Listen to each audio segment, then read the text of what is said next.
नमस्कार, हमारा नाम है समरीन और आपने देखना शुरू कर दिया है लाइव सिटीज।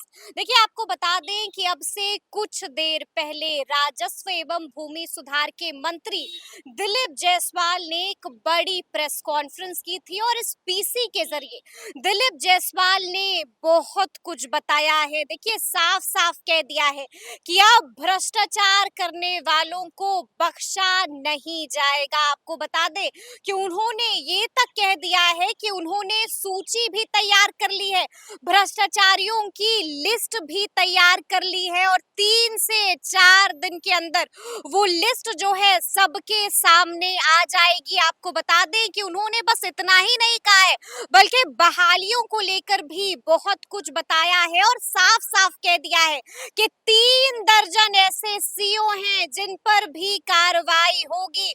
बता दिया है कि अब क्या कुछ होने जा रहा है राजस्व एवं भूमि सुधार विभाग में। आपको बता दें कि यहाँ पर जिक्र रुपौली का भी आया था। क्या कुछ कहा है रुपौली को भी लेकर दिलीप जायसवाल ने, सबसे पहले आप उनको सुनिए। राजस्व एवं भूमि सुधार विभाग पिछले 1 महीने से और मेरे मंत्री पद संभालने के बाद आम जनता को जो समस्या थी उसका कैसे निवारण किया जाए और जल्द से जल्द उनको कैसे सुविधा मिले, इसके लिए बहुत से ऐतिहासिक कदम उठाने का काम किया है। जैसा कि आप जानते हैं कि राजस्व विभाग आम लोगों से सीधा जुड़ा हुआ विभाग है और जो हमारे आम जनता हैं, रैयत हैं, किसान हैं, उनका काम में परेशानी नहीं हो, इसके लिए हम लोगों ने सकारात्मक प्रयास शुरू किया है और पूरी व्यवस्था को पारदर्शी और जवाबदेह बनाने के लिए तय सीमा में सभी को समयबद्ध सभी लोगों को हमारी सेवाएं प्राप्त हो सके और साथ ही जो राजस्व विभाग पे सबसे बड़ा आरोप होता है कि अंचल के कार्यालय में राजस्व कर्मचारी के द्वारा भ्रष्टाचार की संलिप्तता रहती है, तो इनको कैसे दूर किया जाए, इसके लिए भी हमने बहुत से नए नए उपाय और नए नए आदेश जारी किए हैं। सबसे पहले कि जब अंचल कार्यालय और एलआरडीसी का कार्यालय जो हमारा, जहां से हम आम जनता को सुविधा देते हैं, और इसके साथ साथ जो हमारा सर्वे और चकबंदी का काम पूरे बिहार में चल रहा है, वहां कर्मचारी की बहुत कमी थी। इतनी कम संख्या में वहां पर हमारे पास अमीन, कानूनगो और इस तरह करके विशेष सर्वेक्षण सहायक, बंदोबस्त पदाधिकारी कर्मचारी था ही नहीं और किसी तरह हम काम चला रहे थे। सरकार ने फैसला लिया कि करीब 10,000 विभिन्न कर्मियों का, जिसमें विशेष सर्वेक्षण अमीन 8,035, विशेष सर्वेक्षण कानूनगो 458, विशेष सर्वेक्षण सहायक बंदोबस्त पदाधिकारी 353 और विशेष सर्वेक्षण लिपिक 742, ऐसे 38 जिले में हम लोगों ने करीब करीब 10,000 लोगों की नियुक्ति का प्रोसेस पूरा कर लिया है और इसी महीने के अंत तक इनको पटना में ज्ञान भवन में बुलाकर हमारे माननीय मुख्यमंत्री श्री नीतीश कुमार जी के कर कमलों से नियुक्ति पत्र उनको दिया जाएगा। और जब ये 10,000 कर्मचारी और पदाधिकारी अपने काम को शुरू करेंगे तो हमें व्यवस्था को मजबूत करने में, चुस्त दुरुस्त करने में बहुत आसानी होगी। तो ये एक सूचना है कि राजस्व विभाग के द्वारा बहुत ही बड़ी संख्या में विभिन्न कर्मचारी और पदाधिकारियों का पदस्थापन और उनको नियुक्ति हम देने जा रहे हैं। राजस्व न्यायालय चलता है, क्योंकि जब कोई भूमि का वाद विवाद होता है तो सीओ का न्यायालय होता है, न्यायिक व्यवस्था होता है, एलआरडीसी का होता है, एडिशनल कलेक्टर का होता है, कलेक्टर और कमिश्नर, सभी के यहाँ किसी भी वाद विवाद की सुनवाई होती है। तो देखा जाता था कि निचले स्तर पर सीओ एलआरडीसी के यहाँ कोई भी मामला 6-6 महीना, 1-1 साल तक लंबित है, और लोगों का शिकायत होता था कि हमने सीओ के यहाँ शिकायत तो किया है, एलआरडीसी के यहाँ अपील तो किया है, लेकिन अभी तक 6 महीना में हमको कोई न्याय नहीं मिला है। और न्याय में देर होने के कारण वाद विवाद होता है और लॉ एंड ऑर्डर तक की समस्या भी उसमें पैदा होती है। तो हमने फैसला लिया है कि जितने भी न्यायिक व्यवस्था हमारे यहाँ पर CO, LRDC, additional collector, collector and commissioner, जिस दिन बाद उनके पास सुनवाई के लिए आएगा और जब तक सुनवाई चलेगा, प्रत्येक दिन उनको पोर्टल पर सारी सुनवाई का डिटेल डालना होगा, और जिस दिन न्यायिक प्रक्रिया के तहत वो उसका ऑर्डर करेंगे, जिस दिन ऑर्डर करेंगे उसी दिन शाम तक उस ऑर्डर को पोर्टल पर डालना होगा। ऑर्डर में जब आदेश में जस्टिस डिलेड, जस्टिस डिनाइड, तो जब ऑर्डर को पोर्टल पर डालने में लेट होता था तो उसी समय भ्रष्टाचार पनपता था। तो हमने फैसला ले लिया है और 90 दिन में कोई भी अपील का निष्पादन करना के लिए सख्त निर्देश यहां से चला गया है, और हमने इसको अपने रेगुलेशन रूल्स में भी डाल दिया है कि 90 दिन में आपको किसी भी वाद विवाद का निष्पादन करना होगा। तो ये व्यवस्था हम लोगों ने किया है, और आम लोग भी अब पब्लिक डोमेन पे अब सारा चीज उपलब्ध रहेगा। सबसे बड़ी समस्या क्या होती थी कि अगर सीओ ने किसी अपील का सुनवाई किया और उसने उसका ऑर्डर किया, उसके नकल लेने के लिए 1-1 महीने, 2-2 महीने उनको उनके कार्यालय का चक्कर लगाना पड़ता था। माननीय मुख्यमंत्री महोदय के निर्देश पर आपने देखा कि अभी कैबिनेट ने इसको पारित कर दिया, और हमें सारा व्यवस्था देने के लिए कैबिनेट ने अपनी सहमति दे दी। अब किसी को भी अपना ऑर्डर, चाहे किसी भी न्यायिक व्यवस्था के तहत CO, LRDC, additional collector, collector के न्यायालय का हो, उनको अब उसका सर्टिफाइड कॉपी डिजिटल सिग्नेचर के द्वारा, जैसे वो अप्लाई करेंगे तो उनको डिजिटल सिग्नेचर के द्वारा वो सर्टिफाइड कॉपी प्राप्त हो जाएगा। यानी अब किसी न्यायालय का चक्कर लगा करके उनको सर्टिफाइड कॉपी के लिए या नकल लेने के लिए कहीं दौड़ना नहीं पड़ेगा। इसके साथ साथ एक जो सबसे बड़ी समस्या थी कि समाहर्ता एवं प्रमंडलीय आयुक्त, कलेक्टर एवं कमिश्नर के राजस्व न्यायालय का कोई पोर्टल पर अभी तक जो है सुनवाई का डिटेल नहीं डाला जाता है। ये अभी एडिशनल कलेक्टर तक हमने किया है। हमने फैसला लिया है कि कलेक्टर और कमिश्नर भी जो अपने अपील की सुनवाई करेंगे, अब उनको भी पोर्टल पर उसको उनके कार्यालय को उस डालना है उस पर, जिससे कि पारदर्शिता बनी रहेगी। इसके साथ साथ हमने जो अभी अंचल अधिकारी, भूमि सुधार उप समाहर्ता, अपर समाहर्ता का सबका पोर्टल अलग अलग था, हम लोगों ने अब एक फैसला ले लिया कि सारे पोर्टल को एक ही पोर्टल पर लाकर अब हम लिंक कर देंगे, जिससे कि अगर किसी तरह का कोई सर्टिफाइड कॉपी में भी छेड़छाड़ किया जाएगा तो सीओ के आदेश को एलआरडीसी पोर्टल पर देख सकते हैं।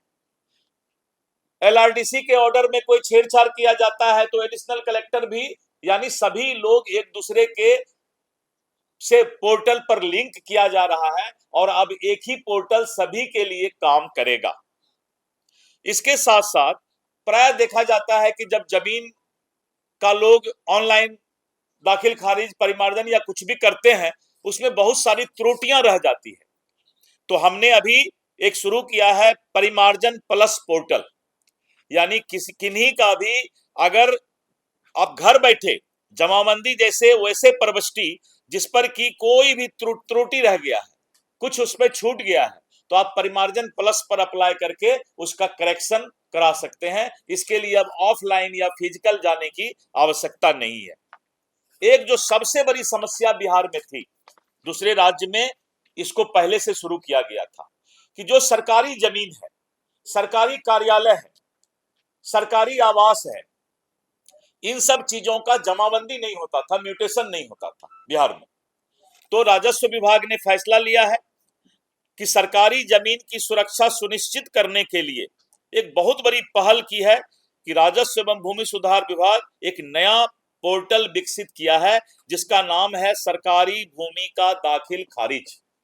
उस पोर्टल का ही नाम है सरकारी भूमि का दाखिल खारिज। इस पोर्टल के माध्यम से सरकार के विभिन्न स्तरों पर हस्तांतरित बंदोबस्त सरकारी भूमि, अधिकृत रैयती भूमि की जमाबंदी कायम करने की व्यवस्था की गई है। और नए पोर्टल पर जो है इसका लिंक विभाग के वेबसाइट biharbhumi.bihar.gov.in पर उपलब्ध है। यानी सरकारी भूमि के दाखिल खारिज की पूरी व्यवस्था ऑनलाइन कर दी गई है। नहीं तो होता क्या था कि सरकारी भूमि पर कोई इंक्रोच कर लेता था और बाद में वहां के पदाधिकारियों के पास उसका कोई कागजात नहीं होता था, जिसके चलते हम कोर्ट में हार जाते थे। तो अब अगर ये पोर्टल पर रहेगा और सारे सरकारी भूमि का पोर्टल पर ये जमाबंदी रहेगा तो हमारा सरकारी भूमि का कोई लूट या कोई जमीन माफिया उसको कब्जा नहीं कर पाएगा। इसके साथ साथ हमने जो फैसला लिया है कि अब कोई भी वाद विवाद, क्योंकि लॉ एंड ऑर्डर का प्रॉब्लम होता है, लोग को सिविल सूट में कोर्ट में जाना पड़ता है और सिविल सूट का मतलब है कि दादा ने केस किया तो पोता को जजमेंट मिलेगा, यानी 15 से 20 साल सिविल सूट में कोर्ट में लग जाता है। इतनी लंबी सिविल सूट की न्यायिक प्रक्रिया है, इसलिए हमने फैसला लिया है कि अब ऐसी व्यवस्था की जाए कि लोगों को कोर्ट जाने की जरूरत नहीं पड़े। क्योंकि जब हमारी न्यायिक प्रक्रिया है और न्यायिक प्रक्रिया में लेवल है कि पहले सीओ सुनवाई, फिर एलआरडीसी, फिर एडिशनल कलेक्टर, फिर कलेक्टर, फिर कमिश्नर, तो इनको इसी न्यायिक प्रक्रिया में ही उनको सेटिस्फैक्शन हो, प्रॉपर जजमेंट मिले, जिससे कि लोगों को सिविल सूट में जाने की जरूरत नहीं पड़े। और इसके लिए हमने जो है आदेश किया है कि 90 दिन में किसी भी परिस्थिति में कोई भी वाद विवाद का निराकरण पदाधिकारी को करना होगा। हमने तिथि तय कर दी है कि 90 दिन। दाखिल खारिज आवेदनों को अंचल अधिकारी, राजस्व अधिकारी के द्वारा बड़ी संख्या में अस्वीकृत कर दिया जाता है। उसके पीछे उसका कोई न कोई कारण होता है और उस कारण के साथ साथ एक कारण भ्रष्टाचार भी होता है कि अस्वीकृत कर दो, उसके बाद वो ऑफिस में दौड़े और फिर जो है लेन देन की व्यवस्था शुरू हो। और ये व्याप्त भ्रष्टाचार जो राजस्व विभाग में अंचल कार्यालय और निचले स्तर पर है, इसको दूर करने के लिए हमने फैसला लिया है कि जो अस्वीकृत किया जाएगा सीओ के द्वारा किसी भी आवेदन को, तो उनको अधिकार होगा कि पहले वो आवेदक के बातों को सुने, उनके पक्ष को सुने और सुनकर उसको पोर्टल में डाले। और वो पोर्टल में डाला जाएगा कि आवेदक ने अपने पक्ष में क्या कहा है, तभी वो अस्वीकृत कर सकता है, जिससे कि अगले न्यायिक प्रक्रिया जो एलआरडीसी का कोर्ट है, एडिशनल कलेक्टर का कोर्ट है, उनको ये नहीं कहा जाए कि आपने तो ये पेपर दिया ही नहीं था, आपने तो ये बात कहा ही नहीं था, इसलिए हमने रिजेक्ट कर दिया। जबकि रिजेक्ट करने के पीछे भ्रष्टाचार भी एक कारण होता है। इसीलिए इस पर कैसे नकेल कसा जाए, इसकी चिंता हम लोगों ने करके ये व्यवस्था किया है। और सारी प्रक्रिया अब ऑनलाइन। पहले जमीन के मापी के लिए फिजिकल जाके रसीद कटाना पड़ता था और अमीन जो है अलग अलग एक बार उससे भ्रष्टाचार करता था, फिर दूसरे से कर लेता था। अब जो है ई मापी की व्यवस्था हम लोग कर दिए हैं और उसके लिए ई मापी पोर्टल भी स्टार्ट हो गया है। अब कोई भी अपना जब अप्लाई करेंगे तो उनको उसका मापी और गूगल मैपिंग की भी व्यवस्था हम लोग इस पर कर रहे हैं। इसके साथ साथ कई राजस्व कर्मचारियों के बारे में शिकायत मिला था कि वो वर्षों से एक ही अंचल में जमे हुए हैं, 20-20 साल से, 25-25 साल से। एक राजस्व कर्मचारी वहां का सीओ, एलआरडीसी सबसे ज्यादा मठाधीश हो गया था और सारा भ्रष्टाचार का डीलिंग 20 साल 25 साल में रहने के कारण वो वहां पर जो है उसका एक्सपर्ट हो गया था। हमने फैसला लिया कि 30 जून तक जो भी राजस्व कर्मचारी नगर पंचायत, नगर परिषद, नगर निगम इलाके के अंचल में है, 2 वर्ष से ज्यादा कोई भी राजस्व कर्मचारी शहरी इलाके में चाहे वो नगर पंचायत हो, नगर परिषद हो, नगर निगम हो, 2 वर्ष से ज्यादा वो कर्मचारी वहां नहीं रहेगा। 2 वर्ष के बाद उनको देहाती पंचायत में भेजा जाएगा। और करीब करीब 18 जिला पदाधिकारी ने इसका आदेश का पालन करके सभी राजस्व कर्मचारी को हटाकर कंप्लायंस में भेज दिया है। और 30 जून तक जो है सभी राजस्व कर्मचारी को अपने अपने अंचल से स्थानांतरित कर दिया जाएगा। और करीब करीब 50% से ज्यादा पालन भी हो चुका है। इसके साथ साथ यहां पर आवेदन का निष्पादन नहीं करने वाले अधिकारियों के खिलाफ हमने दंड का जो प्रावधान हमारे यहां है उसका कड़ाई से अब पालन किया जाएगा। और करीब 3 दर्जन सीओ को, बिहार के 3 दर्जन सीओ को इसके लिए सजा की कार्रवाई शुरू हो गई है। और जो भी राजस्व अधिकारी, जो भी अंचल अधिकारी और जो भी भूमि अपर समाहर्ता जिनके स्तर पर किसी भी तरह का देर निष्पादन में होगा, उनको तुरंत उस पर कार्रवाई की जाएगी। जिसमें कि 3 दर्जन पदाधिकारियों पर हमने 15 दिन के अंदर कार्रवाई शुरू कर दिया है। अंचल स्तर पर अभी भी बहुत सारे मामले लंबित हैं, क्योंकि पोर्टल पर सब कुछ दिखाई पड़ता है। पूरे बिहार में कितने लोगों ने म्यूटेशन के लिए अप्लाई किया, कितने लोगों ने जमाबंदी के लिए अप्लाई किया। तो मैं जब इस कुर्सी पर बैठा तो मैंने पहला दिन कह दिया कि ये मंत्री का कुर्सी भ्रष्टाचार नहीं करेगा। मंत्री अगर ईमानदार होंगे, मंत्री का कुर्सी अगर ईमानदार होगा, तो हम तभी ईमानदारी की बात करेंगे। तो मैंने तो अपने लिए कहा कि मैं इस कुर्सी को जब तक हूं, इस कुर्सी पर दाग नहीं लगने दूंगा और किसी भी भ्रष्टाचारी पदाधिकारी को बख्शूंगा भी नहीं, किसी भी सूरत में नहीं बख्शूंगा। चाहे उसका कितना भी बड़ा अप्रोच हो, चाहे किसी के द्वारा उसके लिए पैरवी किया जाए, वैसे कर्मचारी और वैसे अधिकारी पर कार्रवाई होगा। और ये कार्रवाई शुरू हो गया है। वो सारा सूची हम आप लोग को भी उपलब्ध कराएंगे, 3-4 दिन के अंदर उपलब्ध कराएंगे। अब जो एक सबसे बड़ी बात है कि आए दिन बिहार में जमीन माफिया के द्वारा जो ओरिजिनल जमीन के मालिक हैं उनको तंग तबाह किया जाता है, उसकी हत्या की जाती है। और अभी एक हत्या रुपौली विधानसभा में भवानीपुर में गोपाल यादुका का हुआ। नकली केवाला का एक बहुत बड़ा रैकेट बिहार के अंदर 2-3 वर्षों से बहुत ही सक्रिय हो गया है। 50 साल 100 साल पहले का केवाला का जो है वो एकदम सेम टू सेम उसी हैंडराइटिंग में और उसी तरीके से कोई टेक्निकल एक्सपर्ट है जो आपको 100 साल पहले का भी केवाला उसी सारे same handwriting and same style में निकाल देता है। अब 100 साल पहले का, 50 साल पहले का कोई केवाला ला करके और हमारे राजस्व कार्यालय में देता है कि इसका म्यूटेशन कराएंगे। तो म्यूटेशन करने के पहले जब निबंधन कार्यालय में पूछा जाता है तो निबंधन कार्यालय बताता है इसका रिकॉर्ड तो मेरे पास है ही नहीं। लेकिन वो पता लग जाता है कि नहीं, इस नंबर का केवाला तो है, लेकिन केवाला के अंदर नाम और आधार सारा चीज चेंज हो जाता है उसमें।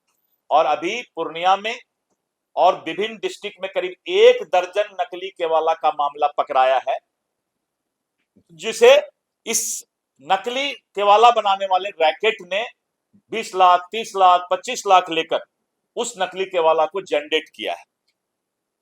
तो ये नकली केवाला के रैकेट पर लगाम लगाने के लिए हमने अभी पदाधिकारी को निर्देश दिया है कि अगर किसी का जमीन पर हक अपना दिखाता है तो 20 साल से पहले का कोई केवाला अगर लेकर आता है और 20 साल तक वो किसी तरह का म्यूटेशन पर जमाबंदी के लिए अप्लाई नहीं किया है, हमारा जमीन है और हम 20 साल तक सोए हुए हैं कि हम आजकल तो ऑनलाइन सब कुछ हो रहा है, लेकिन पहले जब नहीं होता था तो मैंने आदेश दिया कि 20 साल के ऊपर का जो भी केवाला बिना किसी राजस्व विभाग के सिस्टम में आए लेकर आता है तो पहले उसके एडिशनल कलेक्टर जांच करेंगे। जांच में जब वो केवाला सही पाया जाएगा तभी उनका जमाबंदी या म्यूटेशन होगा। ये एक नया आदेश कल हमने विभाग को दिया है कि ये आदेश जारी करें। जिससे कम से कम इन तरह के माफिया पर लगाम लगाया जाएगा और हत्या का दौर जो जमीन माफिया के द्वारा बिहार में शुरुआत बहुत दिनों से किया गया है, ये हत्या का दौर भी थमने में बहुत इसका मदद मिलेगा। लेकर कोई एकाएक आता है और 20 साल इस बीच में जब वो बोलता है कि हमने जमीन खरीदा 50 साल पहले, 40 साल पहले, और 50 साल से वो राजस्व कार्यालय में नहीं आया है म्यूटेशन कराने ना दाखिल खर्च कराने, तो कहीं ना कहीं उस पर शक करने की आवश्यकता है कि भाई ये 50 साल से क्यों नहीं आया राजस्व कार्यालय में म्यूटेशन करने या अपना मलकियत दिखाने के लिए। एकाएक 50 साल में इसका सपना टूटा और ये राजस्व कार्यालय में आ गया। जो नकली केवाला का मामला है इसी तरह का मामला है, इसीलिए हमने फैसला लिया कि इस तरह के केवाला का 20 साल से ऊपर का कोई पुराना केवाला लेकर अगर अपना मलकियत दिखाने के लिए राजस्व कार्यालय में आता है तो उसकी जांच एडिशनल कलेक्टर करेंगे, तभी उसका म्यूटेशन या जमाबंदी होगा। तो इस तरह करके राजस्व कार्यालय में कैसे अंचल स्तर पर सुधार हो, और जिस तरह से राजस्व कार्यालय अंचल स्तर पर बदनाम है, भ्रष्टाचार के लिए बदनाम है, और मैं आपके माध्यम से आम जनता से भी अपील करता हूं। अभी मैं किशनगंज जिला में बहादुरगंज प्रखंड में कल एक कानूनगो और एक अंचल अमीन को वहां के पब्लिक ने घूस लेते हुए पुलिस को हैंडओवर किया। तो इस तरह करके आम जनता में भी जागृति आनी चाहिए कि राजस्व विभाग में अगर किसी तरह का कोई भ्रष्टाचार होता है तो वो सीधे हमारे जो मंत्रालय है, जो सचिवालय है, हमारे एडिशनल चीफ सेक्रेटरी और मंत्री का जो ईमेल आईडी है revenue-minister.bihar@gmail.com, सीधे शिकायत कर सकते हैं और उनके शिकायत का निवारण तुरंत किया जाएगा। ये मंत्रालय स्तर से हम आह्वान आम लोगों को करते हैं। तो सुना आपने कि क्या कुछ बता रहे हैं दिलीप जायसवाल। देखिए बिल्कुल एक्शन मोड में आ गए हैं, साफ साफ कह दिया है कि अब किसी को बख्शा नहीं जाएगा, भ्रष्टाचारियों की अब खैर नहीं होगी। तो अब देखना होगा कि आगे आगे क्या कुछ होता है। तो ऐसे तमाम अपडेट्स के लिए ऐसे ही हमारे साथ बने रहिएगा और देखते रहिएगा लाइव सिटीज। बहुत शुक्रिया।